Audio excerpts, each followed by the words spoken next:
목요일 아침 외신 브리핑입니다. 며칠 전 워렌 버핏 인터뷰 내용 전해드리면서 미 금융권은 더 이상 탕화가 아니라 이제 효자 노릇을 할 것이다. 내가 보증하겠다. 이런 인터뷰 내용을 전해드렸는데 이 워렌 버핏의 감은 여전히 살아있었네요. 오늘 골드만삭스와 JP모간이 어닝 서프라이즈 수준의 실적을 기록하면서 워렌 버핏의 체면을 확실하게 세워줬다네요. 이 내용 제일 처음부터 보시겠습니다. 일단 외국계 금융사들의 실적이 좋아졌다는 것은 당연히 국내 투자는 외국인들의 수급에도 긍정적인 흐름을 줄 수 있다는 점에서 좀 보고 싶은데요. 마켓워치 보시죠. 이번 주 미증시는 물론이고요. 글로벌 위험자산 선호 현상의 핸들을 잡게 될 것이라던 이 미 금융주 실적이 속속 공개되고 있는데요. 명성에 걸맞게 오늘 첫 타자로 골드만삭스와 JP모간이 보란듯이 한 3루타 정도 친 것으로 예상치를 뛰어넘는 실적을 공개했습니다. 일단 규모 면에서 미국 은행 중에 거의 최대로 손꼽히는 동시에 과거 연방준비제도 이사회가 설립되기 전에 사실상 미국의 중앙은행 역할을 했던 JP모간 체이스는 4분기 총 이익이 56억 9천만 달러로 전년 동기 대비 무려 53% 실적 증가 기록. 다음에 네임 밸류나 브랜드 가치 면에서 자타공인 1위 탑클래스 골드만삭스 역시 IB 업무에 특화된 장점을 살려서 금융 자문 수입이 늘어났고요.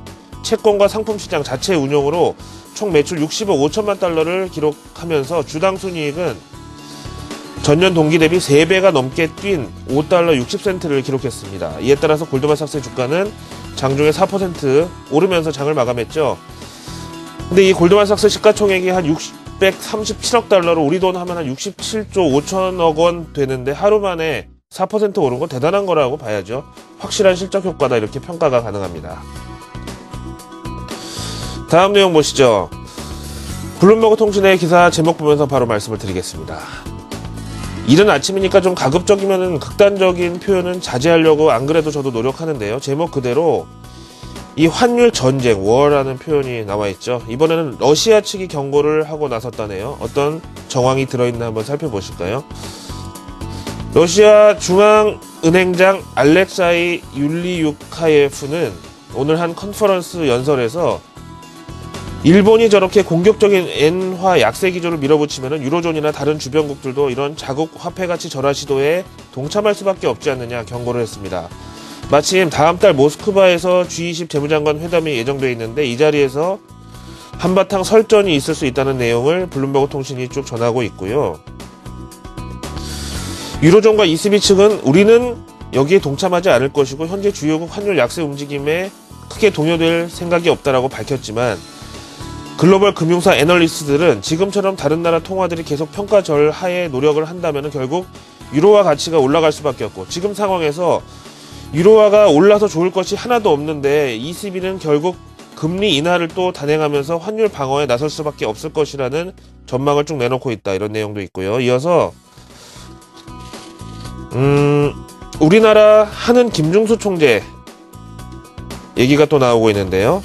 수출 기업들과 투자자 신뢰를 위해서 적극적인 대처에 나설 수도 있다. 이런 입장 표명이 소개되고 있고 이 같은 입장은 아마도 다음 달 모스크바 G20 재무장관 회담에서 미국, 일본 그리고 유럽 중앙은행장들과 본격적으로 격돌을 할 것이다. 이렇게 전하고 있습니다. 그 밑에도 쭉 읽어보시면은요. 일본은 또 일본대로 입장이 있고 유럽, 영국 다 입장이 있는데 사실 이명박 정부 가장 큰 공로 가운데 하나는 바로 외교였습니다. 이건 좌파, 우파, 중도파 다 누굴 데려와도 부정할 수 없는 사실인데요. 솔직히 해외 정보기관들이 가지고 있는 세계 지도를 보면은요. 남한, 북한 할 것 없이 한반도는 빨간색으로 이렇게 표시되어 있는 사실 위험지역인데 이런 지역에서 G20 정상회담이 열리고 회관보 정상회담이 열리고 송도 국제업무단지가 들어온다는 것은 정말 거의 무에서 유를 창조한다고 비유가 가능할 정도로 대단한 업적이었는데 과연 이번에 이 환율 전쟁이라고 표현하는 현 상황을 절묘하게 좀 핸들링할 외환 외교도 한번 기대를 해보고 싶습니다. 세 번째 내용 보시죠. 한국과 미국의 문화적 동조화, 심리적 동조화, 그리고 언어적 동조화 여러 번 말씀을 드렸는데요. 여기에 대해서 또 한번 생각해 봐야 될 외신이 있네요. AP통신 보시죠. 우리나라 전경련에 비유될 수 있는 미국의 대표적인 기업인 연합회는 비즈니스 라운드 테이블인데요. 여기서 협회 공식 입장으로 미국의 정년 퇴직 연령을 70세로 상향해 줄 것을 미 정부에 요구한다고 밝혔습니다. 사실 이런 기조는 유럽과 우리나라도 비슷한 입장이죠. 이미 독일의 경우는 기업들의 정년 퇴직 연령을 70세로 조정하자는 사회적 풍조가 일찌감치 조성이 됐었고요. 우리나라도 마찬가지입니다. 물론 이번 이 비즈니스 라운드 테이블의 입장은 현재 미 재정 적자가 너무 커서 부채 한도도 올려야 되고 또 그만큼 미 정부 지출을 줄이는 이런 자구 노력도 병행해야 되는 입장에서 신체적으로 활동이 충분히 가능한 연령대에는 좀 더 일하게 은퇴 연령을 높여주고 대신에 의료보험과 사회보장제도의 이 재정도 추가 확보하는 기능, 여기다가 고령 은퇴자들은 보다 안정된 노후를 보장받을 수 있게 되는 이런 두 마리 토끼를 잡을 수 있는 안에 대해서 왜 하지 않느냐고 요구를 하고 있다는데요. 이런 의견에는 개인적으로 전적으로 찬성입니다. 사실 주변의 금융권에 보면은 50대 후반 이상 베테랑 혹은 시니어급이 거의 찾아보기가 힘든 상황인데요.